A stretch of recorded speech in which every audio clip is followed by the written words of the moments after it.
Todo bantay ngayon ng mga otoridad sa ilang bayan sa probinsya dito sa South Cotabato dahil sa posibleng muling pag-atake ng CCP-NPA o New People's Army sa mga bayan. Inamin din ngayon ng grupo na sila ang umatake ng Municipal Police Station ng bayan ng Tampakan.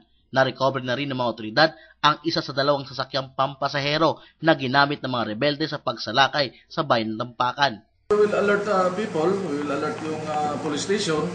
Of course, mayroon man tayong local government. Alam naman nila ang sitwasyon sa area natin, itong Front 76 na active guerrilla front yan. Kaya magtulong-tulong tayo because this is not only the problem of the police, this is the problem of everybody. Matatandaan nung araw ng Biyernes, Enero 30, 2009 ay inatake ang police station ng Tampakan na nagdulot ng 3 patay. Kinukondina ito ng lokal ng pamahalaan ng Tampakan ang pagsalakay sa kanilang matahimik na bayan. Patuloy pa rin ang paghabol ng mga otoridad tulad ng Philippine Army at PNP ng South Cotabato sa mga may kagagawa ng insidente at kakasuhan na rin ang mga taong nasa likod ng pangyayaring ito. Should also assess the authorities, no? Yung local government, you assess yung mga local forces. No?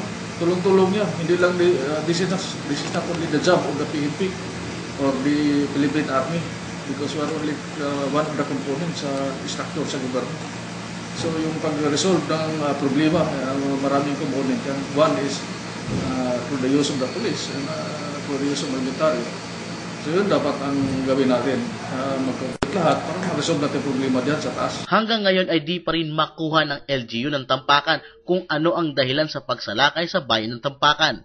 Victor Nunez para sa Hataw Balita ng UNTV News Worldwide. Victor Nunez para sa UNTV News Worldwide at ito ang balita.